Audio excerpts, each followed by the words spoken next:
Doctor Siddhartha Chakraborty. আমি consultant maxillofacial surgeon, oral onco আর microvascular surgeon. Oral cancer surgery হচ্ছে আমার স্পেশালিটি।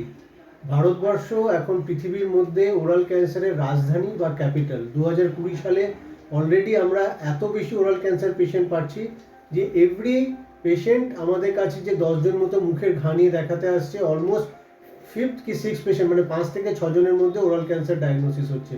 তাতে ভয় পাওয়ার কিছু নেই। ওরাল ক্যান্সার আর্লি ডায়াগনোসিস হলে সেরে যায় সার্জারির মাধ্যমে, এবং এর সাথে রেডিওথেরাপি, কেমোথেরাপিও লাগতে পারে ইন অ্যাডভান্স স্টেজেস। এখন অনেকে ভয় পায় যে মুখের ক্যান্সার যদি আমরা অপারেশন হয় মুখ বিকৃত হয়ে যাবে, সেটা নয়। এখন অত্যাধুনিক ভ্যাসকুলার সার্জারির দ্বারা পায়ের থেকে কিংবা আপনার হাতের থেকে চামড়া নিয়ে সেই পেশেন্টের জিভ, তালু এবং চোয়াল বাদ গেলে চোয়াল, এগুলো আমরা রিকনস্ট্রাকশন করে দিই, প্রতিস্থাপন করে দিই একই দিনে, যে পেশেন্ট আবার কোয়ালিটি অফ লাইফ পায়, ঠিকঠাক করে খেতে পারে, কথা বলতে পারে এবং সামাজিকভাবে সবার সাথে মেলামেশা করতে পারে।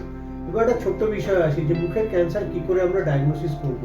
অনেক সময় দেখা যায় যে মুখের মধ্যে ছোটোখাটো ঘা হয়েছে, লাল ঘা, সাদা ঘা, কিংবা এদের দুটোর মধ্যে মিশ্রণে ঘা হয়েছে, যেগুলো 14 দিনের মধ্যে কোনো নর্মাল ওষুধপত্র খেয়ে সারছে না। কেউ ধরুন ওভার দ্য কাউন্টার ভিটামিন খেয়ে নিচ্ছে, কেউ বা কোনো ডাক্তার দেখিয়ে জেল লাগাচ্ছে এবং তাতে কমছে না। তাতে যদি না কমে তাহলে ইমিডিয়েটলি একজন বিশেষজ্ঞকে দেখিয়ে ওই জায়গাটার বায়োপসি করা উচিত। অনন্তকাল ধরে কোনো জেল লাগিয়ে, কোনো ওষুধ খেয়ে ওই ধরনের ঘা যেগুলো ক্যান্সারে পরিণত হতে পারে সেগুলো কিন্তু সারবে না। মনে রাখতে হবে মুখের ক্যান্সার সচরাচর একদিনে হয় না, এতে সময় দেয়। মুখের মধ্যে অ্যাডভান্টেজ হলো যে আমরা মুখ খুলে দেখতে পারি কি জিভের তলায়, তালুতে, দাঁতের গোড়ায়, ঠোঁটের কোণায় যে কিছু একটা ঘা হয়েছে যেটা কিছুতে সারছে না, কিংবা খাবার খেলে আমার জ্বালা করছে। এটা কেন হচ্ছে যে বিশেষজ্ঞকে দেখাতে হবে। 2 সপ্তাহ খুব ভাইটাল টাইম, এটা গোল্ডেন পিরিয়ড, এর থেকে বেশি অপেক্ষা করা উচিত নয়। বায়োপসিতে ভয় পাবেন না, বায়োপসিতে রোগ ছড়ায় না, কারণ মুখে ওরাল ক্যান্সার ছাড়াও আরো অনেক ধরনের ঘা হয় যেগুলো শুধু ওষুধপত্রে সেরে যায়। এটা মনে রাখতে হবে, ওরাল ক্যান্সার হচ্ছে সার্জিক্যাল ডিজিজ।